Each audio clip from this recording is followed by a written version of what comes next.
Alors, vous proposez aux Français de quitter la sécurité sociale. Alors, tout cela n'est pas... est-ce que c'est pas très compliqué de quitter aujourd'hui la sécurité sociale? Pas plus que de quitter quelqu'un qu'on n'aime pas. C'est très simple. En fait, il suffit de contracter une assurance européenne et puis ensuite on écrit une lettre gentille à la sécurité sociale pour lui dire au revoir et pas merci. Et alors, effectivement, la sécurité sociale est très critiquée.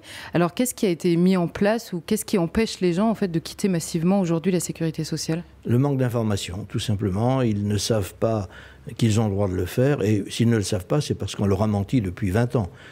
Naturellement, l'État veut conserver ses prébendes et naturellement aussi la sécurité sociale fait partie des prébendes de l'État. Donc on ne dit pas aux Français la vérité, une vérité qui a été établie depuis 1992, des directives européennes transposées toutes dans le droit français. Donc c'est aussi simple que d'aller acheter une baguette de pain. Et alors, quelles sont les alternatives aujourd'hui pour les Français qui aimeraient la quitter? L'alternative est très simple, ils ont une assurance privée qui d'ailleurs fait partie du système de sécurité sociale légalement européen. Et donc à partir de là, ils ont une assurance qui les couvre très bien sur le plan de la médecine, de la santé, et ils contractent également une assurance vie européenne qui est une assurance retraite, mais qui n'est pas un panier percé comme l'assurance retraite française, qui va leur donner par capitalisation, le moment venu, une retraite substantielle. Et alors, quel est aujourd'hui l'intérêt pour les Français de quitter la sécurité sociale pour embrasser un autre système? L'intérêt est avant tout matériel, c'est-à-dire que le salarié va bénéficier d'un salaire reconstitué, complet, donc de 30 à 40% supérieur, sans travailler plus. C'est-à-dire qu'en fait, il va dépenser moins. Et donc, on va lui prendre moins et il va être plus riche. En tout cas, moins pauvre. Et plus riche pour certains. Est-ce que vous avez noté un changement de comportement chez les Français? Oui, les Français s'interrogent actuellement. Beaucoup déjà ont changé de comportement en agissant. Ils ont quitté la sécurité sociale. Ils sont pas loin de 100 000 en ce moment.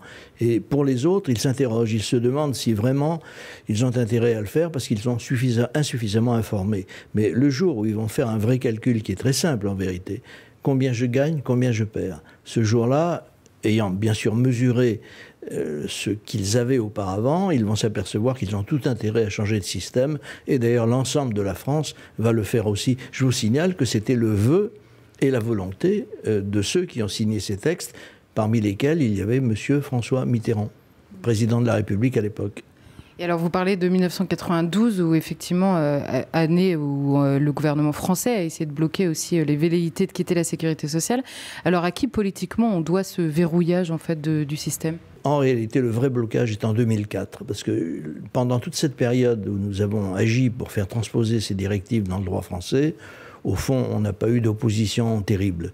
Et on est arrivé à le faire puisqu'on a gagné cette bataille, notamment en faisant condamner la France par la Cour de justice européenne. Et puis à partir de 2004, quand ils se sont aperçus, je parle des gouvernants français, ils se sont aperçus que les Français allaient quitter la sécurité sociale. Ils se sont dit que c'était absolument épouvantable. Vous vous rendez compte, les Français allaient devenir riches? Mais c'est insupportable pour un gouvernant. Tout ce que vous nous dites a l'air très simple. Alors, quelles sont les raisons pour lesquelles on a du mal en fait, à changer et à s'extraire du système? Eh bien, c'est parce qu'en France, nous avons un système qui a été édifié en 1945, qui est fondamentalement un système communiste.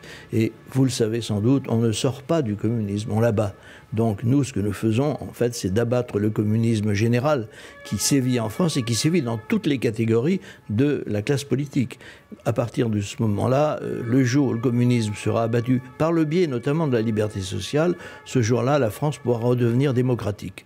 Et je pense que ça n'est pas très éloigné, voyez-vous, parce que vu le nombre de gens qui tout d'un coup s'aperçoivent que le roi est nu, vous connaissez bien sûr le fameux conte d'Andersen, et le roi est nu, eh bien, ça veut dire tout simplement que l'enfant, je ne suis plus un enfant, mais l'enfant qui a dit pour le premier, le roi est nu, au début, il a choqué tout le monde.